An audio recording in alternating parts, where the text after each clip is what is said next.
What is going on, guys? Welcome back to another video. So this season, there has been multiple guys that have kind of fallen off after producing at a very elite rate last year, have not nearly replicated that. Some guys, not even 50% of that production. So I thought it'd be a fun idea to go through some of these guys. I'm not really going to go in a particular order, although I probably will say which one I think is the biggest fall off, but go through these 8 guys that have fallen off that were elite guys and were expected to at least post 80-90% of that production. I'm not going to do like a Blake Wheeler that we knew was kind of cooked. The power play merchant goes to the Rangers, plays a bottom 6 role, no longer produces. And I'm also not going to do a guy like Johnny Gaudreau or Jonathan Huberdeau that have been trending down and have fallen off even more this season. I'm not going to do that. These are all guys that produced at an elite rate last year and were expected to yet again have a pretty elite season given expectations. So without further ado, at number 1 is Timo Meier. Last year, 40 goals, 26 assists, 66 points in 78 games. Obviously was like the prized possession of last year's trade deadline. Gets extended on an 8-year, $8.8 million deal. And this year he has 6 goals, 6 assists in 24 games. It's just unacceptable. He was expected to be a consistent 35 to 40 point guy, and he's still playing in their top 6. I'm not going to say that he can't turn it around, but when looking on at him compared to the Sharks versus the Devils, there's one thing that is very prevalent. On the Sharks, he was the clear number 1 option. You look at him, the power play ran through him. It was to get him open, get him a wide open shot and rip it. 5-on-5 even strength, get him the puck. Last year, he was shooting 4.5 shots on goal per game. This year, that has dipped to 2.75. He's not even on the top power play. So he just overall, although he is shooting only 10%, he only shot last year 12% on the Sharks, and he had 31 goals in 57 games. He had such high volume last year because he was like the only very elite first line winger in terms of the San Jose Sharks. They had Hurdle, they had Kachuk, who weren't quite as good as Timo Meier. He is just another guy on the New Jersey Devils because their top 6 is so loaded. I think that the fall off is pretty justified in terms of that, and I don't think that he's going to become like a 40-45 goal, the guy that we thought. I think Toffoli's better. Obviously, Hughes is better. Obviously, Hischier. So he really needs to step up. Bratt's obviously better because right now he is getting lost in the fold. And if you're the Devils, you can't really wait for him to turn it on. You got to make the playoffs this year. Timo Meier has kind of fallen off, and I think going forward, he's still going to be like a 30-30 guy. But I think last year might be the only time he hits 40, unless Jack Hughes really puts him on his back. But right now, it's been very disappointing. Next up, Brandon Montour. Obviously, he dealt with an injury to start this season. He was rehabbing, I think, a shoulder injury that he got in the playoffs. But last year, 73 points in 80 games, finished 12th in Norris voting, one of the best offensive defensemen in the entire league. This year, he has 1 goal, 3 assists, and 4 points in 16 games. Yes, he is coming back from that injury, but that production of 20-point pace is just unacceptable. And when you look at it, he's not producing nearly the same rate on the power play. Last year, he had 33 power play points through 16 games. This year, he only has 2. He just doesn't look like the same player. And I knew last year definitely was a career year, but you still expected Montour, even with missing the first, 15 games of the season. I thought he was still going to go for like 40 points in around 65-ish games. That looks like that's out the window. That looks like last year was a career year. They're very lucky they didn't re-sign him this summer after that career year because he's obviously going to be much cheaper now, assuming he only gets like probably mid-30s points. So it's clear that he has fallen off to a degree, and last year was a career year for Brandon Montour. Next up, Ovechkin. You knew he had to be on this considering the track record that this guy has built, the goodwill that he has built, consistently scoring 40-plus goals. Last year, 42 goals, 33 assists for 75 points in 73 games. I've always been very critical on him because he just doesn't give a shit on defense. But when he's still scoring 42 goals in 73 games, you kind of forgive that to a degree. He was still on my top 50 players. He was like in the 40s. I got a lot of shit for that heading into the season. But I had to respect him because, again, 40 goals is 40 goals. At the end of the day, main objective of the goddamn sport is to put the puck in the back of the net, and he was still doing that at a high rate. But now 6 goals, 14 assists for 20 points in 32 games. He's on pace for like 16 goals or something, just had a 15-game scoring drought that he ended in overtime last year on the power play. And his fall off is the reason why the Capitals' power play has been so bad. They're only converting at a 12.5% clip. I mentioned it in yesterday's video for what every team wants for Christmas. They need Ovechkin to start ripping one-timers on the power play because right now they have a bottom 5 power play. They're still a pretty damn good team. They're in the thick of it for the playoffs. So if Ovechkin can turn this around, I think he has fallen off in the sense he's probably not scoring 40 anymore, but he was shooting like 5%. I think he can get back to finish the season this year maybe with 30 if we're lucky, but going forward, he has definitely fallen off. You cannot rely on him to get 40, maybe even 35 going forward. The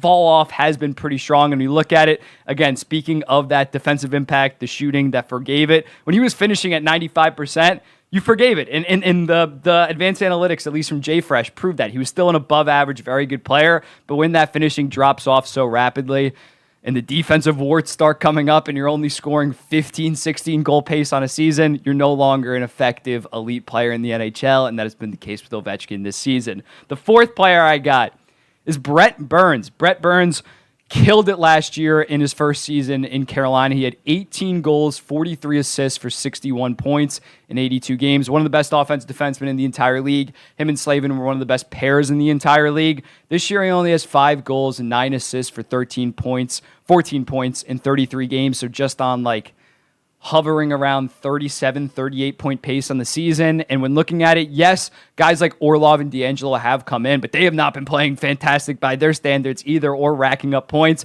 Burns is still on that number 1 power play. He went from 23 minutes a night down to 21, 25, but he's still the number 2 defenseman for the most part on the Carolina Hurricanes, and the production has not really followed. And again, although he has been better defensively in Carolina than in San Jose, they need him to be that number 1 offensive defenseman, and that's kind of a big... They haven't been able to outscore their goaltending problems this year, in part because Burns has not been that elite offensive defenseman, and at 38 years old, it's possible the fall off has happened eventually. I thought it would happen when his contract's up next season, maybe next season would be the season he fall off. I still had him at 54, 55 points this year. I expected somewhat of a fall off, but definitely if he only goes for 40 points after 61, that is kind of a sharp fall off. Matthew Kachuk, one of the weirdest fall offs in recent memory. Obviously 109 points. This guy was on a meteoric rise. You look at him, I think in the COVID-shortened season in 2021, he had 48 points in 56 games, then has 103 with the Flames when they win the division, then 109 with the goddamn Panthers, leads them to the Stanley Cup final, and now 5 goals and 17 assists for 22 points in 32 games, which is on pace for 13 goals, 44 assists, 57 points. It's kind of like Jonathan Huberdeau. Jonathan Huberdeau had a 116-point season, then falls to 55 points.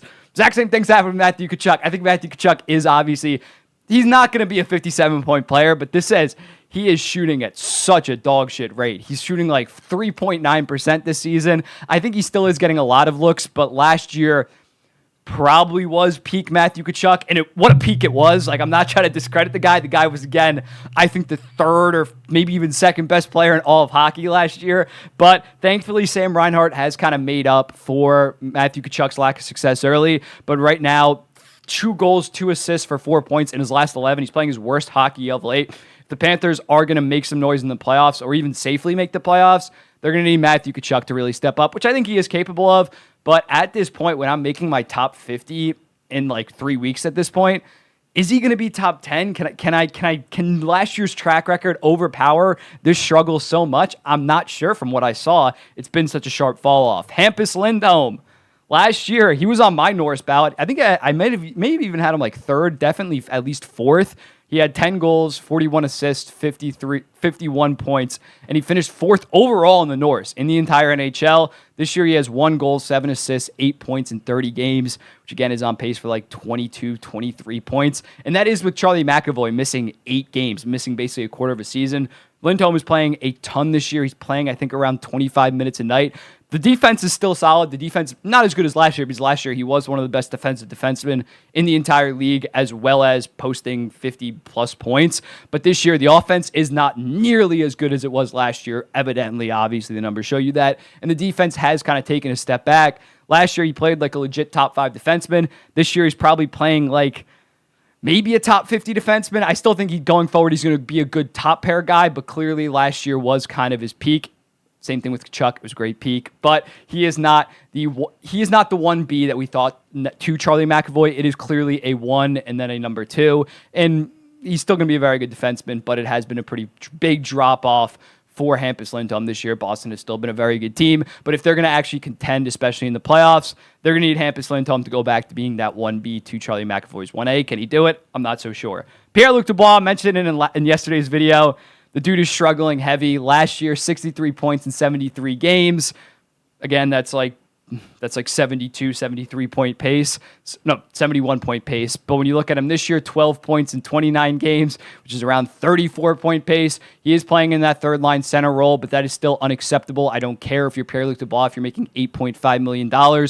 You need to be putting up at least 45, 50 point pace and fantastic defensive metrics. Philip Deneau has fully passed him as the second line center on this team, and rightfully so. He's offensively producing more. He's far better defensively. So Pierre-Luc Dubois is in this weird third line center role with not a ton of talent around him. And I think going forward, I'm not sure he's ever going to eclipse that point per game, that 63 and 73 season that put him on pace for around 70, 71 points. I'm not sure on LA unless, Anze Kopitar might fade out, but then Quinton Byfield's probably just going to become that first-line center. They already have their first-line center with Philip Deneau. So in looking at that, Pierre-Luc Dubois has fallen off pretty hard. And the last name, the eighth name, Andrei Kuzmenko. Everybody knew that he was going to fall off to a degree. He had 39 goals, 35 assists for 74 points last year, and he shot 27.3%. So, we knew there was going to be some drawback that clearly, I think he led the league in, tip-ins or, deflections, and he was carried by Elias Pettersson. Elias Pettersson balled out. But even with the Canucks playing so good and shooting so well as a team,